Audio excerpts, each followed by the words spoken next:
Hello, and welcome back to this video. Today, I am going to be talking about the final video or the final topic about the infinity. So I'm glad you could join me today on this Friday morning. It is Chinese New Year, a great day, great time to be here doing a live stream with you guys. I've been up since 4 a.m. in the morning watching CFC, the club that I love. We beat Barnsley 1-0 in the FA Cup onto the quarterfinals. That's going to be great against Sheffield at home. I'm feeling pretty pumped up and pretty happy for that draw. And let's see how that goes. I've also filmed Verse of the Day in the morning. I haven't been able to get that up yet, but that will be coming out very soon after I finish this stream. Just have a bit more editing to go, and I will deliver that video to you very quickly. As a quick reminder, the link of that would be in the link description below if you haven't seen it, if you're watching this later after I finish the stream. And I will be talking about in that video about prosperity gospel and why there are significant issues with such a prosperity approach to Christianity. So, well, without further ado, let us get into this stream and this discussion. And what I essentially plan to do with this discussion is to talk about the implications of the infinity for a bit. And after that, I hopefully would be able to talk about or do some Q&A if anyone comes on to see it. And I'm looking forward to this because it kind of brings the entire topic of the infinity to a close. And if you want to interact more with the infinity, you can always just ask me in the comments. I'll always be willing to do a live stream or a Q&A session with you, so you can ask me about any specific areas of the infinity that you might be interested in. So feel free to let me know if you ever have any ideas, suggestions, or anything. I would love to help you out with that. After all, this is, I think, a very communal channel where we all want to help each other out, and I want to make this have a close relationship with you guys as subscribers, because at the end of the day, before this channel gets big, or if it ever gets big, it doesn't really matter to me too much. What I really want to do is to help you out in your walk with Christ and understanding. So if you ever have anything, or is there anything that you think that I could do to make your experience better, feel free to let me know. I would love to be of assistance. So let's talk about the implications of the infinity. So what will we cover in this live stream? Well, I think we'll cover around 5 different topics. First of all, we'll cover Platonic realism. Then we'll talk about physics, which includes space and time. And then we will include or talk about the idea of the semantics, well, what can we learn about language from the actual infinity. And after that, we'll talk about the philosophy of religion before ending off with a modal implication of the actual infinity. And that should take around maybe 30 odd minutes to discuss that, and I'll open the floor up to Q&A like always, and you can ask me any questions you want then. It doesn't have to be about anything in particular. Just let me know and I will try my best to answer that and help you out. My Discord's popping off in the background. Let me try to turn the volume down for that. I think I just turn off my Discord and that will work. I think, yep, that should be better now. So let us get into the stream. So first of all, let's talk about Platonic realism. And I want to say that we're not going to be going in depth or really into the nitty-gritty of Platonic realism or discussion on that, because I dare say I wouldn't claim any expertise to the issue. But what I want to say is that Platonic realism is a bit of an issue, and especially mathematical Platonism, which is a topic that I want to discuss the most in this video, because I think that would be the most helpful and the most important or applicable idea to this discussion. So Platonic realism is essentially the idea that there exist forms, and forms are basically things which are metaphysical or transcendent, which reflect relationships in the world. So you might think about it, this is a traditional argument or the traditional analogy. Well, why are chairs chairs, or why are calculators calculators? Well, the idea that Plato is trying to raise is the idea that, well, there's a form which ties together all of these different ideas, or all of these different causal chain, all of these different relationships. So there's a form of the calculator, there's a form of the table, there is a form of the pen, etc. So there's different forms for these ideas. And well, the second thing that I want to talk about is, well, what is mathematical Platonism? Well, it's quite similar to the idea of forms, but it's essentially the idea that there are abstract objects which represent mathematical relationships, which are independent of us. And that shouldn't be too controversial. It's quite like a form. So while there's a form for the calculator, well, there will be also a form for what number 1, number 2, number 3. There will also be a form for that. So there will be a form for all these mathematical relationships as well. So what are the common objections to Platonism? And well, these are the 3 of the most common ones that I hear and I use. The first one is the third man argument, which is basically an argument from infinite regress. This is basically the idea that, well, what if there's a form of a similarity, if there's a form representing that similarity, well, there must be a form of the form, and from that, a form of the form, and then you have further forms. So you're off on an infinite regress when it comes to the relationship of forms. And another argument is Occam's razor, which is the idea that you should not commit yourself to excessive or unnecessary ideas. The simplest explanation is the best explanation. And of course, this is when all things are equal and not when, well, there's extra arguments from that, then, well, maybe you shouldn't take things as all things being equal. But I'm just saying, well, if all things are equal, then Occam's razor, the most simplest argument is the best one. And here we also see that, well, the existence of forms commits oneself to unnecessary reality of abstracta. And that's basically the idea that, well, there's way more an idea of the existence of no forms is better or less complex than the idea of their existing forms.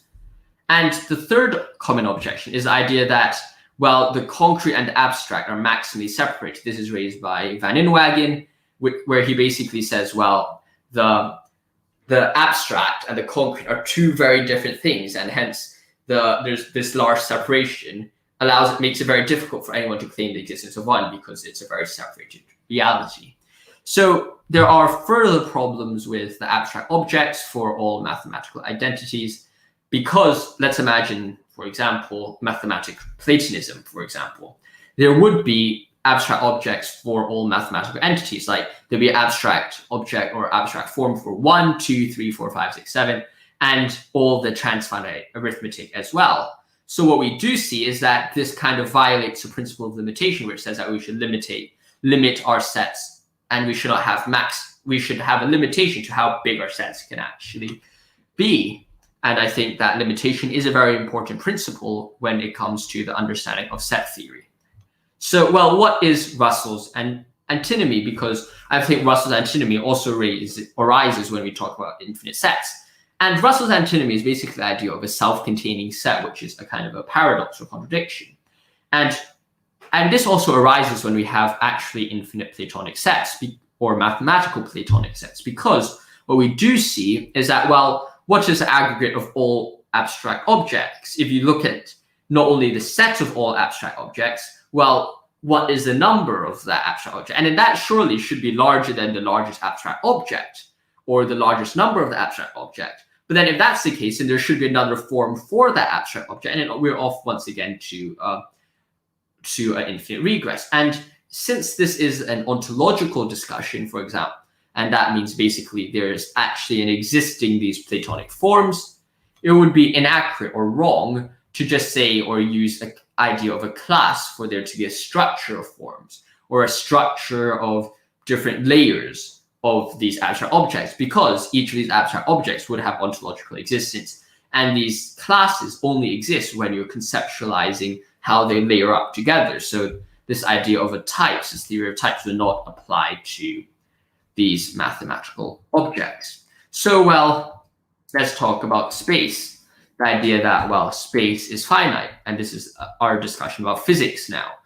And we've discussed space and time before, but I'd like to go into more detail here because these are basically the implications of our previous discussions. So basically we have, well, there's significant problems with an infinite area of space. And that's the idea that space itself cannot be infinitely large. And the reason for this is the idea of Hilbert's hotel and other of our paradoxes, including our argument from the magnitude, which basically says a subset of a proper subset of a set cannot be equinumerous or the same size as the set in physical space, because that will lead to problematic results.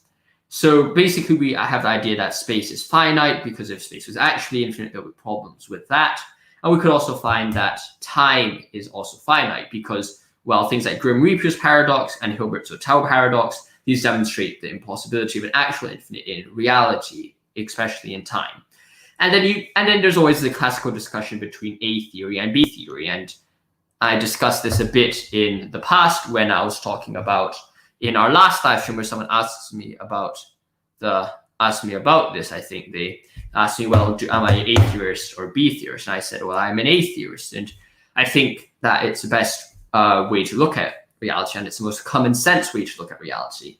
Whereas, and that said, the B theory is less susceptible to the paradoxes and arguments that I raised, because instead of time being something which is growing, time already exists, and it's kind of this block that already exists instead of this thing which is growing. So I think the only paradox which would apply to the B theory is a Grimm-Reaper's paradox, because it's less dependent on the passage of time, but more dependent on the idea that if there's an infinite series of causes or of reasons or a causal chain, then it follows that there will not be any definite answers or definite results in the end. And since there has to be a definite result or conclusion, it demonstrates that via modus tollens, I think that the reason behind it, the idea that there's an actually infinite chain, is wrong, because if there was an actually infinite chain, we wouldn't see what we're seeing today in the world.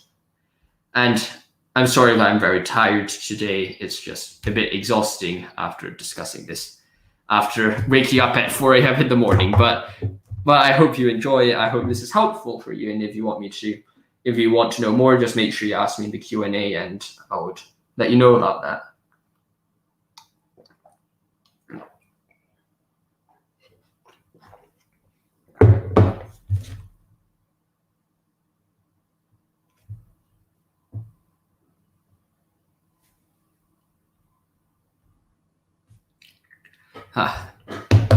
So let us talk semantic differences. Semantic differences, sorry, I paused for a bit, I had to get some water. Semantic differences are basically what language does. And I want to make a very clear distinction between the nature of all and the nature of the infinity, because it's very easy for us to say, or it's very tempting for us to say, well, God is infinitely powerful, or when we say God is all powerful, we think that means God is infinitely powerful. But I think there's a subtle difference here, because omni properties, these things like omnipresent, omnipotent, all powerful, and all being everywhere, is very different from being actually infinite, because as we can see, the actual infinite, the transfinite, is more of a continuum. That means there could always be or in most situations, there should be always a larger transfinite number. So if we say, well, God's actually infinitely powerful, then, well, which degree is he infinitely powerful? Is he A left null, A left 1, A left 2, or A left 3? Like, there's these questions about, well, which A left number or which cardinal is God's power? And clearly such a mathematical distinction of God's physical properties is slightly problematic, because we can't just say, well, God is all powerful, or we can't just say God is A left null powerful, because then someone could say, well, God's not the greatest, most powerful thing, because there could be A left 1 most powerful. So there's some problems there. So that's why I think we introduce, or this is what Cantor calls, well, it's the idea of the absolute infinity, which is a philosophical but not a mathematical concept. And what I mean by that is that the absolute infinity is what we call these omni properties. Instead of being a mathematical concept like the transfinite numbers, absolute infinity is kind of an idea or a concept that best describes these omni properties, being all powerful. This to be absolutely infinite, not to be actually infinite. So I hope that helps, and I hope you can understand that. So let's talk about the philosophy of religion, and I hope you enjoy it. Give me a moment. I will see if I have to do a bit of texting. I have to see if some of my friends need a bit of help. Give me a moment.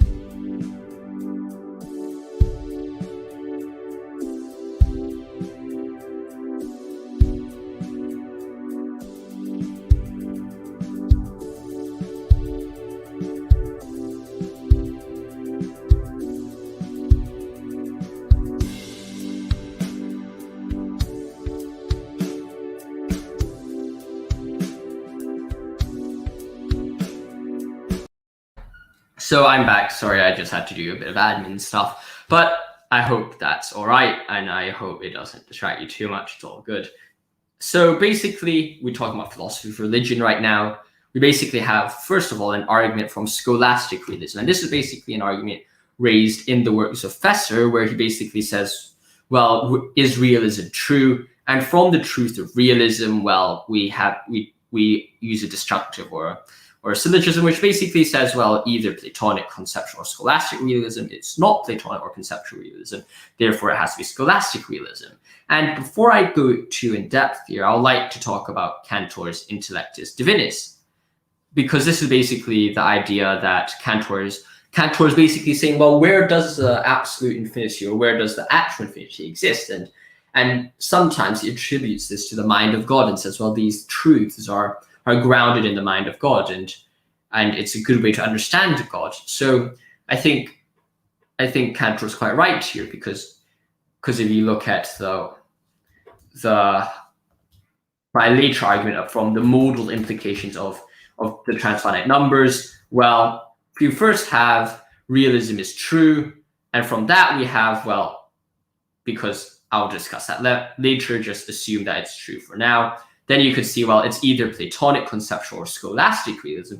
Platonic realism, there's a bit of a discussion here. Some people say Platonic realism is scholastic realism because these forms exist in the mind of the one, but I wouldn't get too in depth here. I'll just assume that Platonic realism, for the sake of this discussion, should be seen as godless realism, which is the idea that forms exist without a god.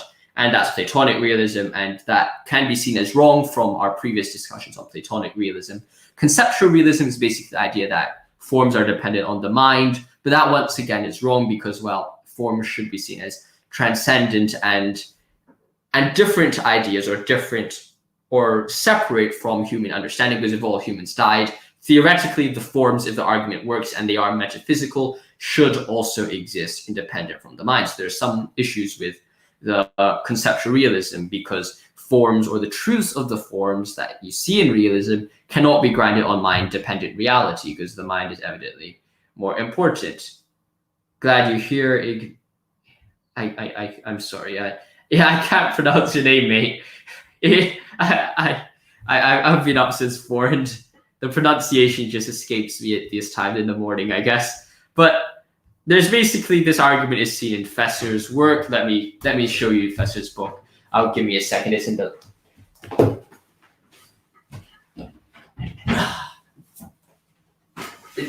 Fesser. You can see the argument or the discussion basically in Fesser's book called 5 Proofs for the Existence of God. It's quite interesting, where he discusses the issue. It's quite helpful, and it's a really profound book and a nice read just to understand and help different arguments. And I also talk about it in a bit more depth in my other discussion, where I basically say that 5 Books for the Existence of God is one of the best books to read for apologetics, and really helped me out a lot as well. I'm sorry, I really can't pronounce that. Igneous, is that correct? If it's correct, just comment in the section and say it's correct or wrong. I'm sorry if I completely butchered it. Oh well. And okay, so let's talk about the kalam. So that's the scholastic argument, and now we have the kalam argument, which is basically the idea that everything that begins to exist has a cause or any other causal principle.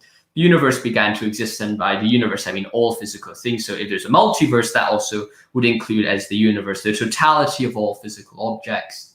And well, the universe has a cause. So we can see that this is a modus ponens argument. That means if the premises are true, the conclusion must follow. So we can see that, well, everything that begins to exist has a cause. That is true from causal principle, and I don't think it's too easy to deny. So the thing which is really up to contention is premise 2. Well, is the universe finite or infinite? And from our arguments or discussion about the physics, we can see that the universe is indeed finite. So the conclusion 1 follows from the both of the things. Okay, you don't know how to pronounce it? I guess we're all in the same boat, mate. Well, I think we're both a bit lost with the pronunciation, but I hope it's all right anyways. Oh man, I think give me a moment. I need to check something, because if I need to make sure that my settings are set right for the live stream, because essentially the problem here is that I want the people after watching this, who are watching this in the back or at the end, have the ability to see the chat, right? Like, we want you guys who are indeed well, watching from home or watching afterwards would do allow, well, yep, that works. Allow live chat to replay. Make sure that's done, because I want everyone to be able to see our interactions as well, because that would be quite difficult to see it if I do not have that setting done. I just had to make sure. So let's talk about the final thing, and which is basically the idea of the modal implications of the infinite. And you might be going, oh my gosh, I'm going full on meta ethics in the morning at 8 a.m. or 9 a.m. now. But it's kind of the thing that we're talking in this channel, or talking in this video today. So it's the conceptual implications of infinity, and it does get a bit tedious at times, but hopefully it doesn't get too boring. So, well, the axioms of the infinity these are actually modal axioms, which are basically the idea that, well, like how the Zermelo-Fraenkel series is an axiomatic series, modality, the idea of the possible and the necessary, could also be summarized in a few axioms. And there's two axioms which are of interest here. The axiom 4 is basically, well, if it is necessary, it is necessarily necessary. And axiom 5, which is S5, which is basically, if it is possible, it is necessarily possible. And there's Alvin Plantinga's variation of it, which says, if it is possibly necessary, then it is necessary. And the necessity implies actuality in all possible worlds.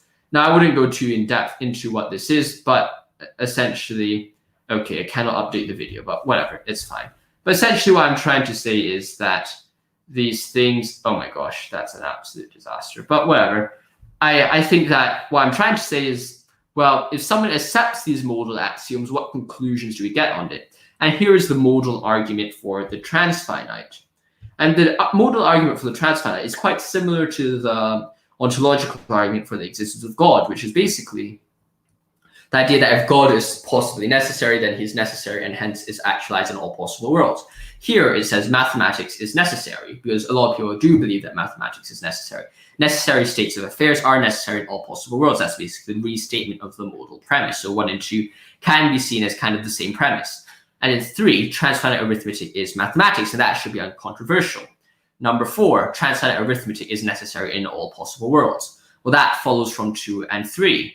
For number 5, our world is a possible world. That is undeniable. And premise 6, transfinite arithmetic are necessary in our world, from which we see actuality in our world. That means these 5 premises are indeed quite uncontroversial, and I think that it is indeed very interesting, or at least quite undeniable for these six premises to not work, because, well, what we do see here, I know I'm just going absolutely insane with what I'm saying right now, but essentially what we do see is that we have a deductive argument, which the conclusion follows from the premises, and all of these premises seem to be valid and also sound, from which the conclusion seems to follow. Now, I think the only way you can get out of this argument would be via the idea that mathematics is not necessary. But that seems to be a very difficult thing to deny, because mathematics seems to be necessary. For example, 1 + 1 = 2 seems to be a very necessary phenomena, or 3 + 6 = 9 is a necessary formula. So I don't think that denying the necessity of mathematics would help the opposition, or it would help the argument, because it leads to really weird outcomes. Because then you could think, well, there might be a possible world where 1 + 1 = 5, but that's quite a difficult, or quite a weird conclusion to itself. I'm not trying to deny I'm not trying to affirm the consequent, but essentially what I'm trying to say is that mathematics being necessary is commonly accepted by philosophers and mathematicians. So this argument seems to be sound. So, well, what do we do? Because we know that transfinite arithmetic must be actual in our world, but at the same time, we know it cannot be actual in our physical world. So I think the conclusion that we have to get is, well, mathematics is actual in the sense of a Platonic sense, or not even a Platonic sense, but in a realist sense, that it transcends reality, and there exists the idea or the concepts of that transfinite arithmetic, not in our world, our physical world, but in a metaphysical world. But then, as we've seen, and that brings us back to our argument from Scholastic Realism. Now, we know that realism is true from the existence of transfinite arithmetic being true. Well, we're left with these three disjuncts. We have Platonic or conceptual or Scholastic Realism. And as a result, from the fact that it's not Platonic or conceptual, we have to follow that it's Scholastic Realism. So this idea, or this segment of the modal argument for the transfinite does strengthen our argument for the existence of Platonic facts. So with that out of the way, I think we finished this series. And I know not many people were watching at the beginning of the series. So if you want me to go back to the beginning to go through any of my slides, to let you know what I've covered in this is basically the implications of the actual infinity to Platonic realism, physics, space, time, and philosophy of religion, semantics, and modal implications. If you want me to cover or go back to any of these discussions, feel free to let me know, because I know not many people were watching at the beginning, but feel free to just let me know in the comments. I deserve more subscribers or viewers. Yeah, I mean, I guess we all think we deserve more subscribers or viewers, but at the end of the day, I try my best to help people out. So, and to share the message with whoever is watching. And to be honest, like I do this not really to grow this channel to make it a massive channel, but just to help people out. And if there's more subscribers, then I'd love to help more subscribers out. And of course, you can do a lot to help out the channel by, yes.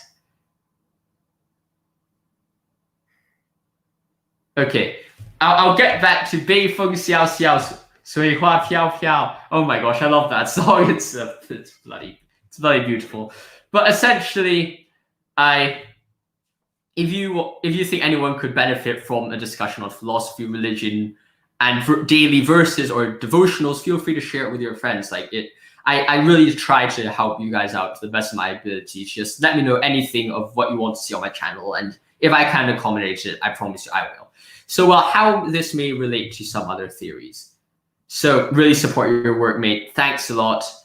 I'll answer that question in a bit. I will go and have a bit of a break. I've been talking nonstop for around 30 minutes. My mouth's getting a bit dry. So I will be back in a second. I will not forsake you. Give me around 2 or 3 minutes, and I will be back in a moment.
I see you there, Jeremy. I see you there, Jeremy.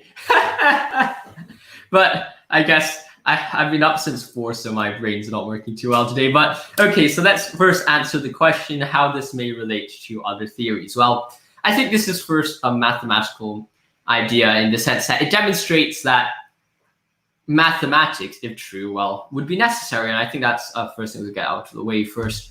Well, and first of all, I think we could start off with saying, well, we have implications to physics, which I've talked about before. We have implications to to Platonic realism. We've talked about that as well. But essentially, what I think we can get at here is that the fundamentally, the discussion on the actual infinity is as much a discussion about the fundamental nature of mathematics as it is a discussion about the actual infinity itself. And what I mean by that is when we look at what happened in the development of the actual infinity, and you might not be too interested in this math history thing, but I forgot to say Happy New Year to everyone. I'm absolutely a dreadful human being. Happy New Year, happy year of the ox. I hope you're having a great new year. That's how brain dead I am.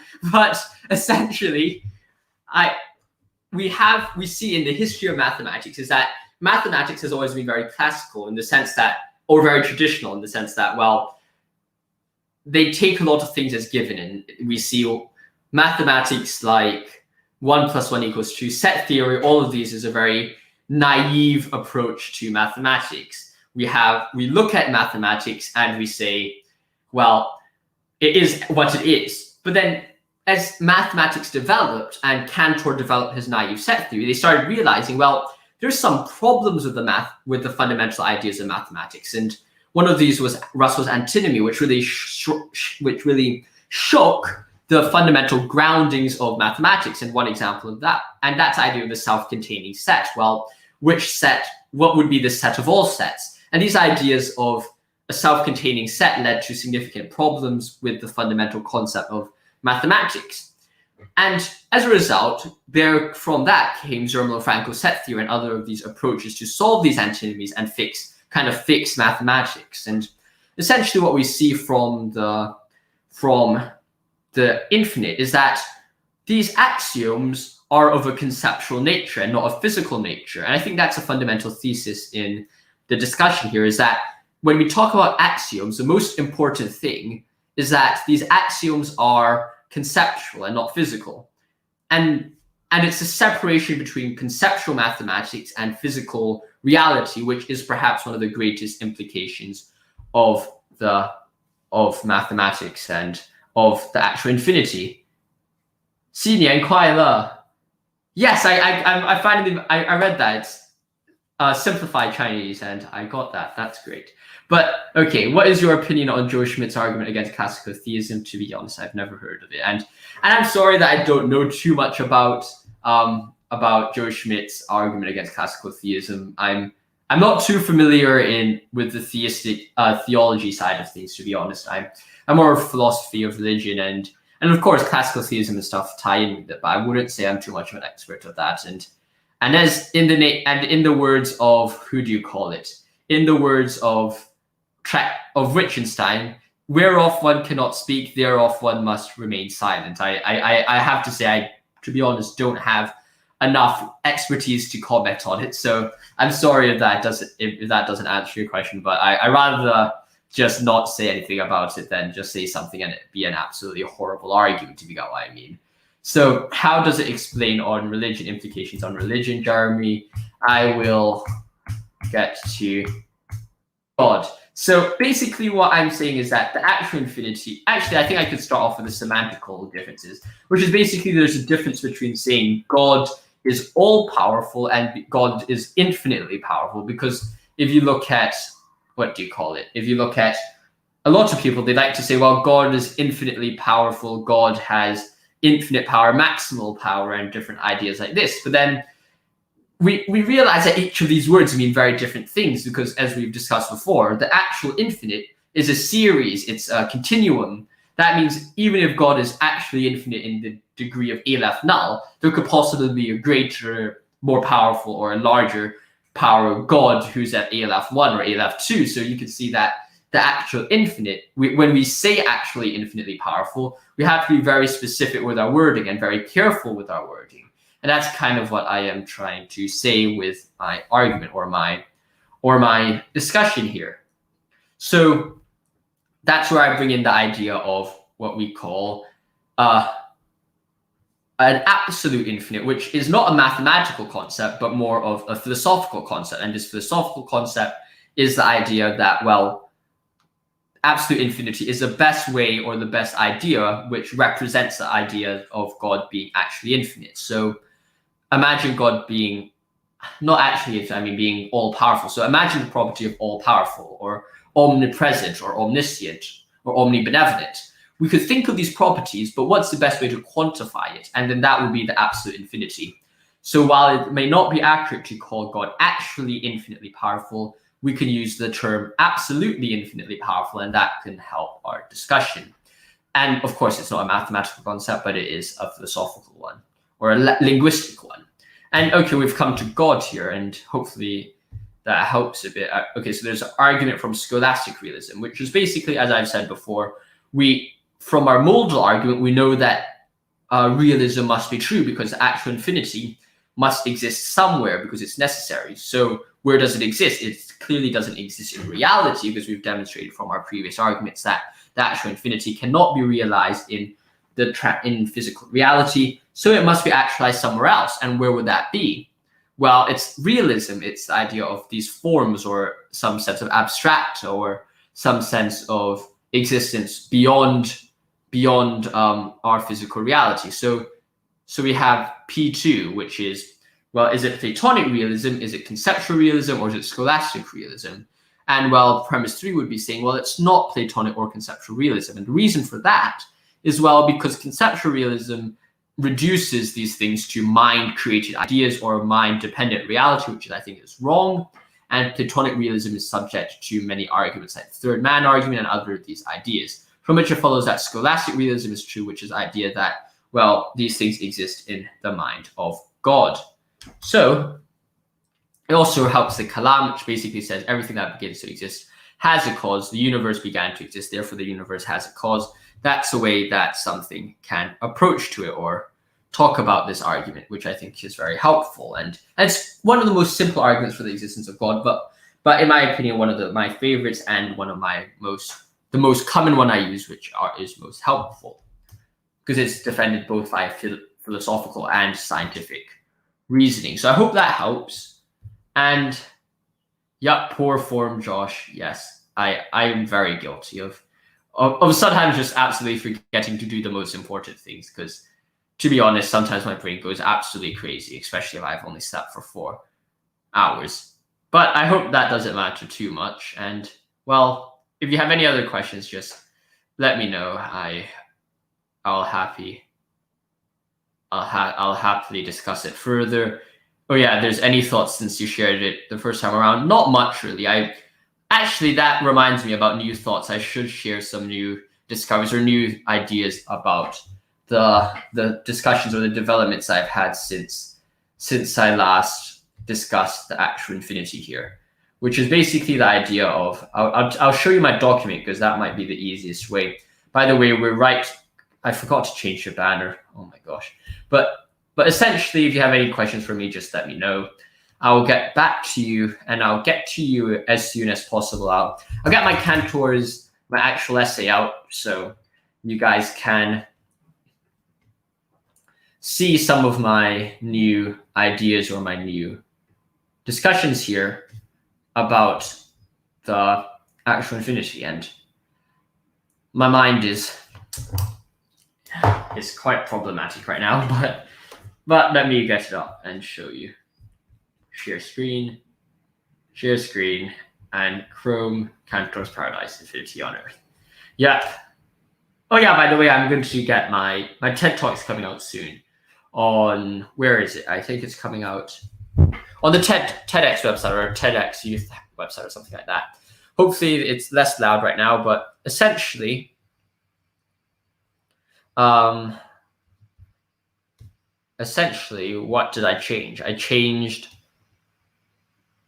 the dichotomy paradox, because basically what I've said is that what I've changed here or what I've added here is, well, the idea that instead of using those further developments, I say that the only way to solve the Zeno's paradox, to allow movement and things like that, is to accept the existence of finite minims or indivisible parts in reality, which are finite.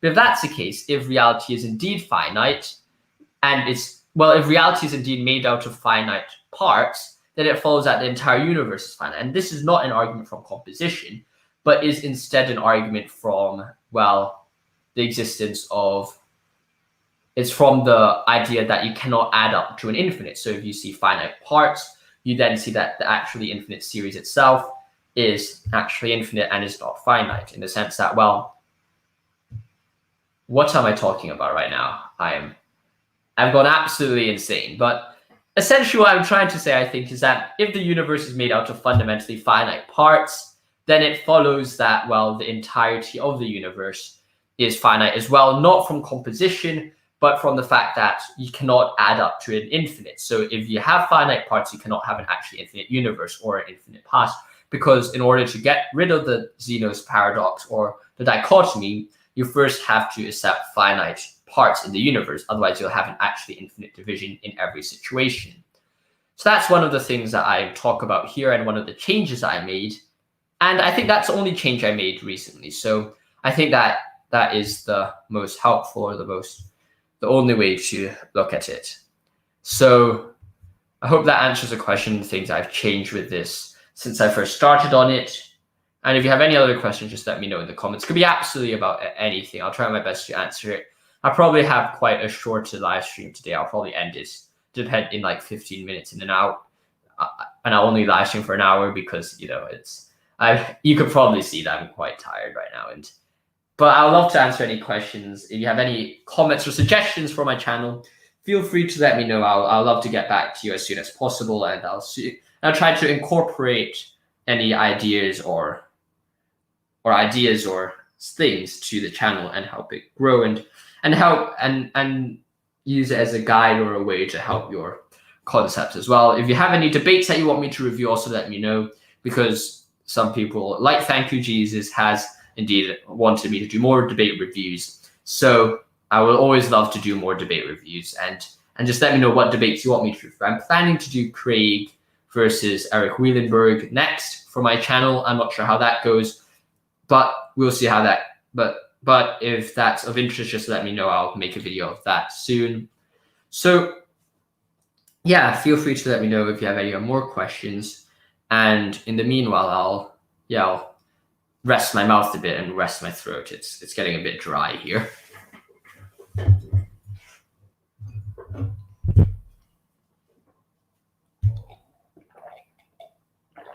No worries, Jeremy. Have a great day.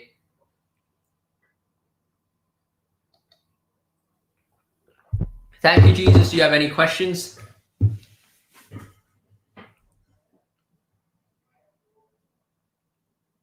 Yeah. Do we have... Sorry, just asking my youth group whether I have... Por favor, si estás un... How do I say this? Are you Spanish? Eres española? Español? Is that how you say, are you Spanish? Oh my gosh, my Spanish skills are letting me down. I think that's how you say it. I don't know. Just want to say thank you for your work. I'm glad you enjoy it. To be honest, I just want to spread the good news to all people. And the lighting's really bad. Oh my gosh! But I'll put it back to the other side. But essentially, well, I was born in Mexico. See, hablas español muchos. Ahora, okay, my Spanish isn't too good. I currently learn it in school, but I wouldn't say I don't speak too much Spanish. I try my best to speak as much as possible, and I was thinking about doing a video in Spanish, to be honest, but my confidence probably isn't too great right now. It's good enough to do Spanish, but essentially, Mexicano, sí, bueno, muy interesante. No, en el pasado no visité español o México, sí, pero creo que quiero visitar en el futuro, sí. Bueno, I just got here. Can you summarize this? Can you sum up the general idea of the stream in a nutshell? Of course. Well, first of all, we talked about the implications on Platonism. We've demonstrated that Platonism is bad. It's like you can't have Platonic forms because of arguments like the third man problem, which is an argument from infinite regress. Then we have another problem of Platonism, which is the idea that concrete objects and concrete objects and abstract objects are very different. And we also have other problems like Russell's antinomy, because if there's Platonic forms for every single mathematical entity, then, well, what's the cardinal or the aggregate of all mathematical entities? Because then that will also have to be a mathematical entity, and then there will be a further form for that. So there's a bit of a problem here as well with Russell's antinomy for Platonic forms. And after we discussed Platonic forms, we then decided to discuss, well, the implications on physics, which is basically saying space and time has to be finite. And that's essentially the idea of the Kalam cosmological argument and these other concepts which I've discussed in previous videos in the paradoxes and in the conceptual arguments, which basically say that space and time cannot be finite, actually infinite.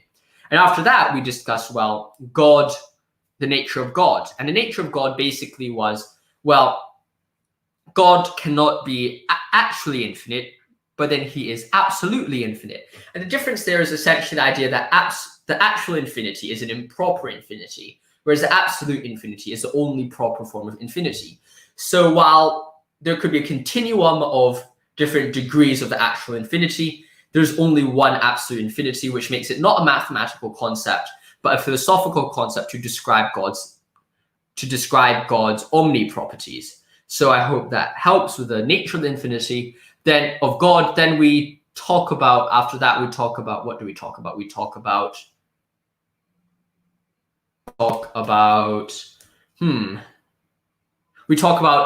arguments for the existence of God and the philosophy of religion. And then we basically say, well, the Kalam, and also we give a scholastic argument, which basically ties in modal implications. And the modal implications is one of our other themes, which basically says, well, mathematics is necessary. The transfinite arithmetic are necessary as well. That means the transfinite arithmetic must be actualized in our world, because things which are necessary are actualized or are found necessary in all possible worlds. Since mathematics and transfinite are necessary in our world, well, then where is it actualized? Is it actualized in physical reality, or is it actualized in conceptual reality? And since we know that it isn't actualized in physical reality, it must be actualized in a realistic reality, in the sense that it's a metaphysical reality that the concept of the actual infinite is realized in.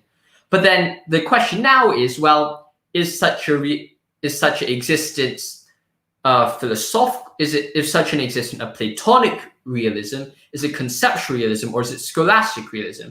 Well, we know it's not a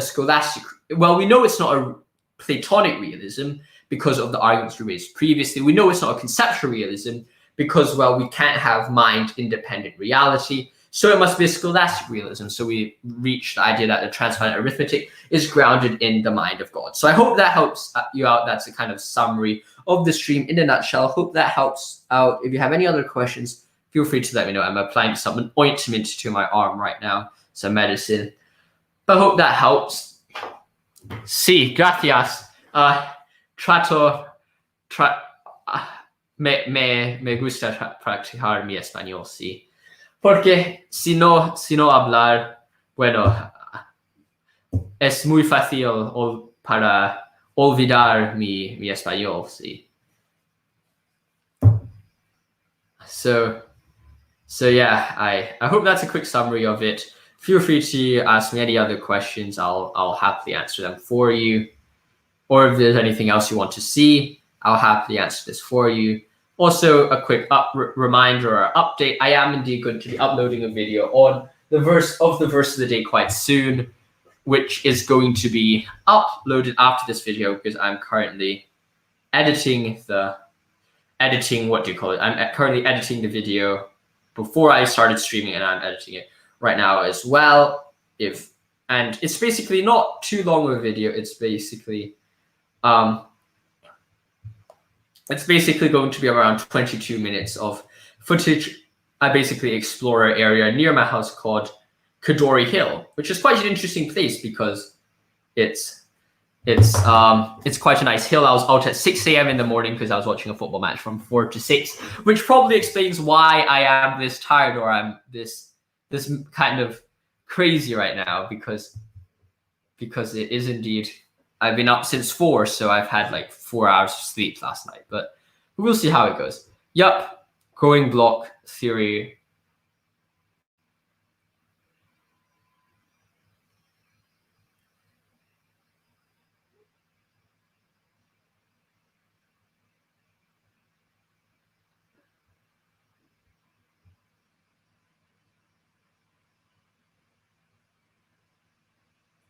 No worries. Okay, so let me read it out quite quickly.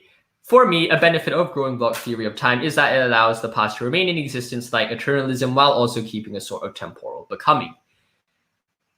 Which is intuitive. However, I've been wondering if we can know whether or not we are in the present or the past. Is there any way of on a growing block to know whether we're existing at the unfolding present rather than the static past? Well, I think the best way to see it is via experience. I like to view time as the changing states of affairs. The past is static, and the past exists in the past and has some existence. Not that it exists presently, but because it exists in the past.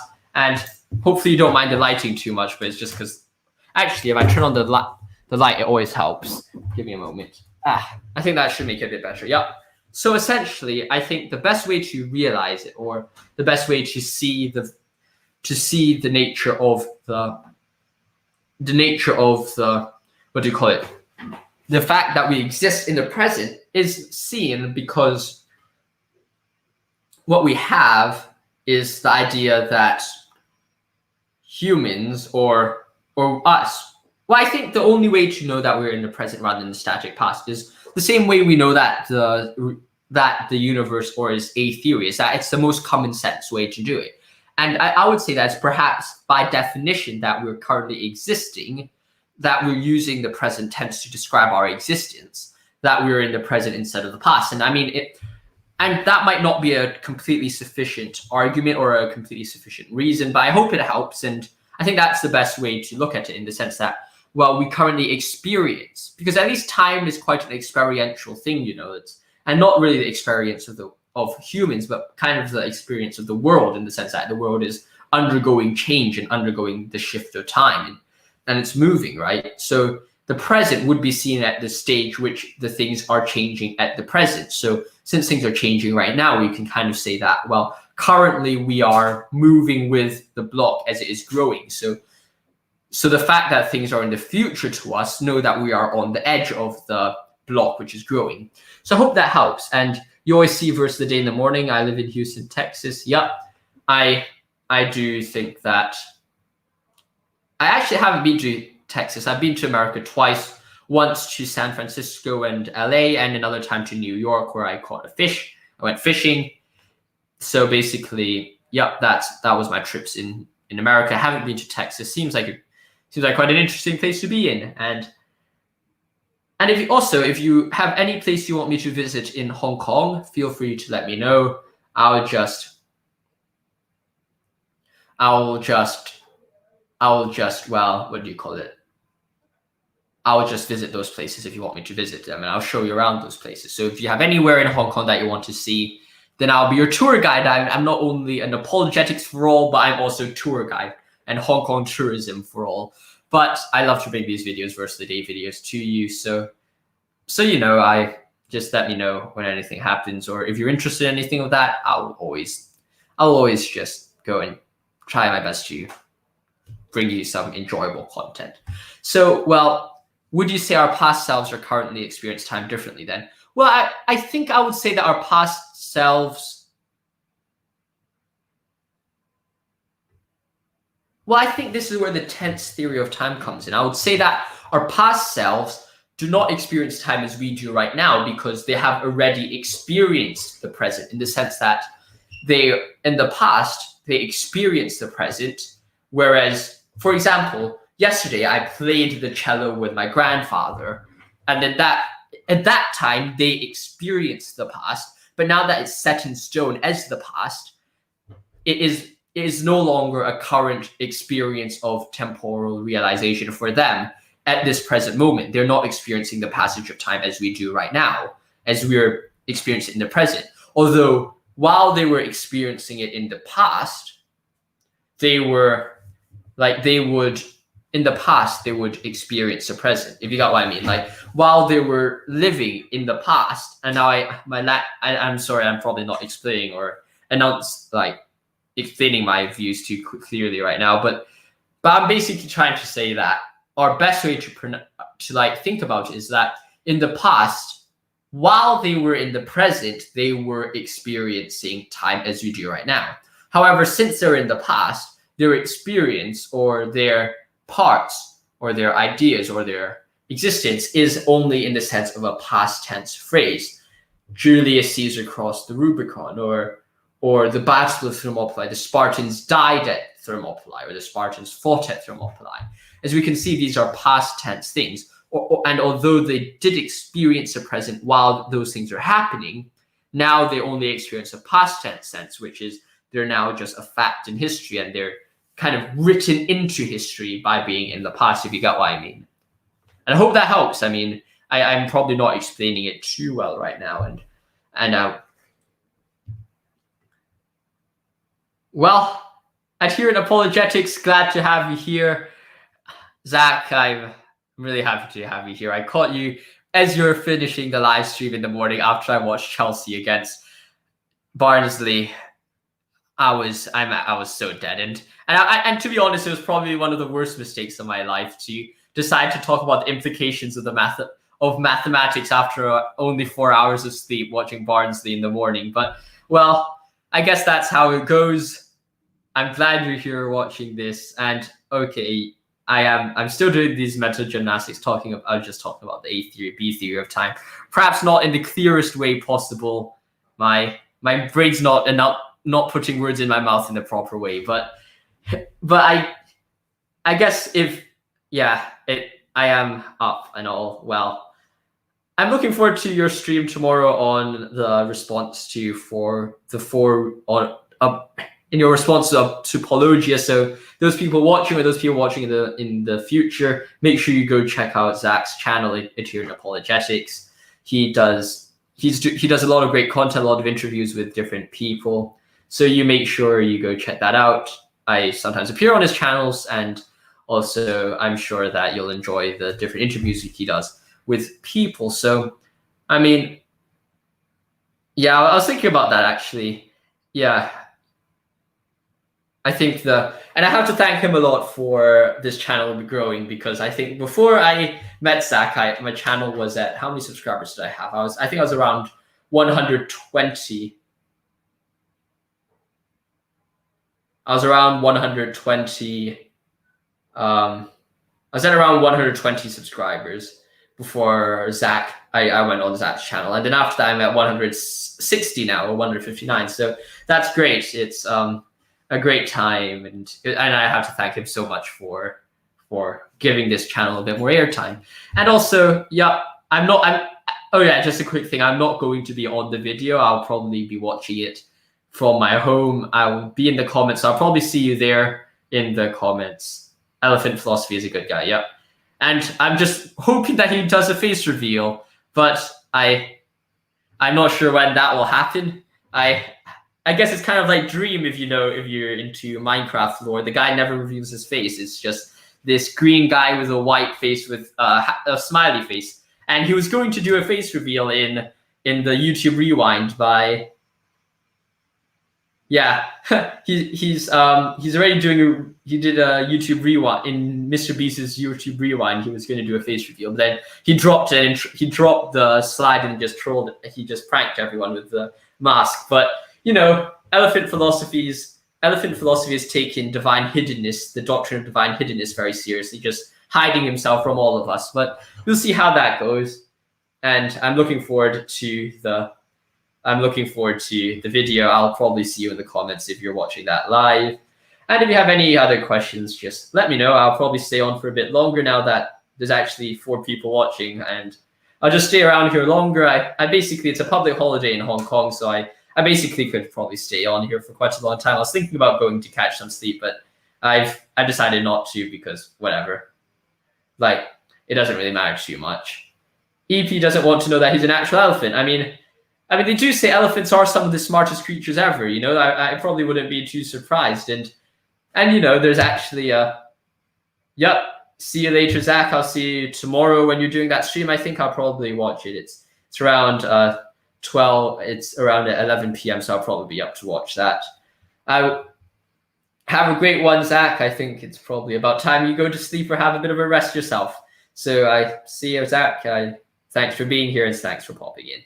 So yeah, I mean, there's this video I saw the other day. What was it? It was basically where an elephant, the guy was posing in front of an elephant, right? The elephant uses the trunk, gets the girl, or the guy's on the girl's hat, takes the hat, pranks the girl, and then gives the hat back to the girl. So they're clearly very smart.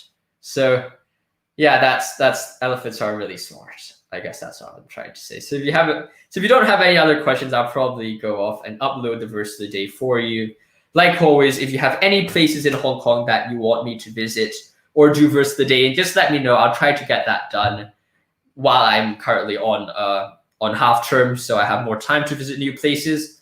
Because when school starts again, I'll be pretty busy because I'll probably be going back to school again. So the verse of the days might just be quite shorter videos where I'm just going out, running somewhere, jogging somewhere, filming the verse of the day, and then getting back home for maybe in an hour or less than that in 30 minutes. So verse of the day would be getting shorter in the future if I get more busy, but I still want to upkeep the verse of the day for you guys because I think it's a very important thing to do and it's a very helpful thing. Hopefully it's a very helpful thing that you could enjoy. So, I mean, if you don't have any other questions, I'll probably wait for a bit more and then I'll edit the verse of the day, relax a bit, and yeah, I'll see how it goes. Let me know if there's any places in Hong Kong that you want me to visit. The Qilin Nunnery, I'll have some of those videos will come out in a bit. I guess they'll come out over time. I filmed 3 videos in the Qilin Nunnery, but that's kind of going to be spread out over the next few weeks. Hope you enjoyed that. Do you have any thoughts on the fine-tuning objection?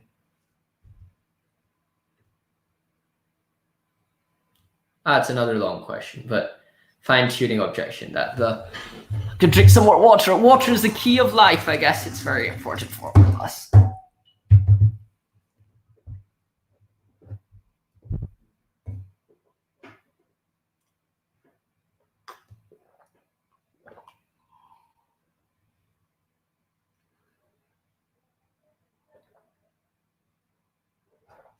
No worries. I hope I understand what you're saying. And I think what you're saying is essentially the idea that, well,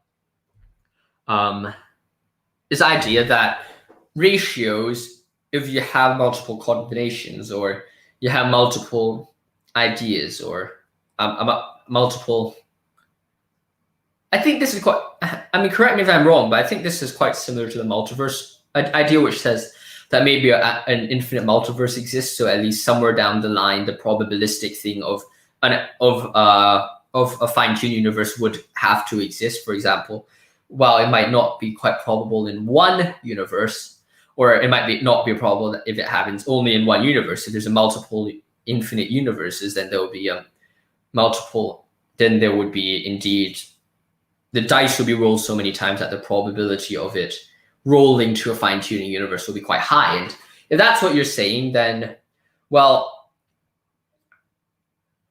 I'm not sure that's summarizing the objection. I dare say I'm not too familiar with it. And I have to admit, I'm not too big of a fan of the fine-tuning argument. That said, I do think that probability is a very interesting thing. And it's something that you can't respond to by saying, well, maybe there's an infinite number of dice rolls, because it will be like kind of saying to someone who just won the lottery, well, I won the lottery, how lucky am I? And you're saying, well, imagine there's an infinite possibilities or combinations that fit into the ratio of you winning a lottery. I mean, the fact that there may be other possible situations doesn't make any situation less probable, because assuming that every universe is causally independent in the sense that the universe which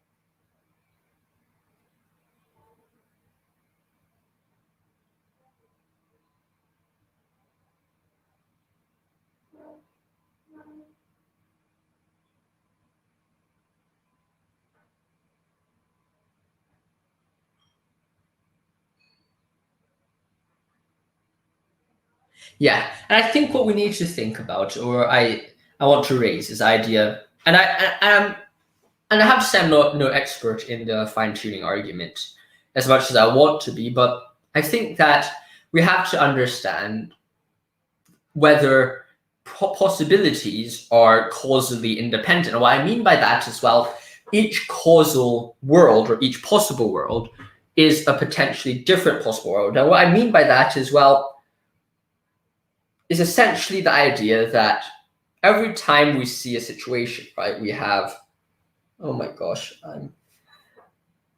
each time we have a situation, right, we have possibility of X happening and a possibility of Y happening, right? If both of these possibilities are dependent on each other, then if you change the probability of one of these, X, then you also change the probability of Y. But if all of these are independent, then it doesn't matter what happens to anything other than that world, the intrinsic probability would be very low. And hence the multiverse theory, or any idea of an infinite number of possibilities, wouldn't really matter, because the fact that there's an actually infinite number of probabilities, or actually infinite number of other possibilities, does not affect the intrinsic probability of life existing in one universe, if you get what I mean. Like, the existence of alternatives, since they're independent, do not impact the intrinsic low probability or the intrinsic fine-tuning of one universe. I hope that makes sense. I mean, it's probably not the best way to put it, but I hope it's sufficient. So I hope that you have a great. So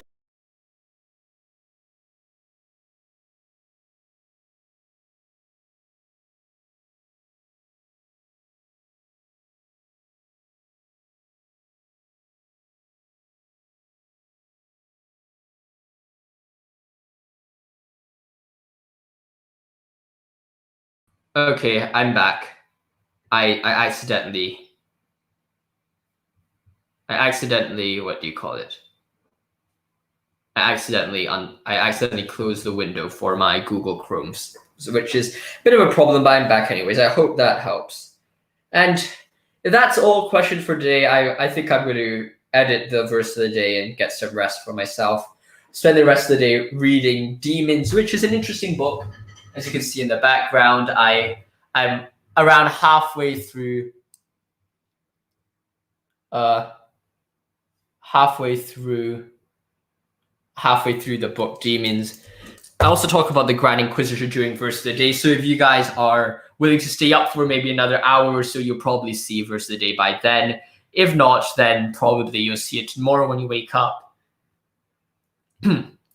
So I hope you've enjoyed this video. Stay safe, like always. God bless. Have a great one. And goodbye. Thanks for watching.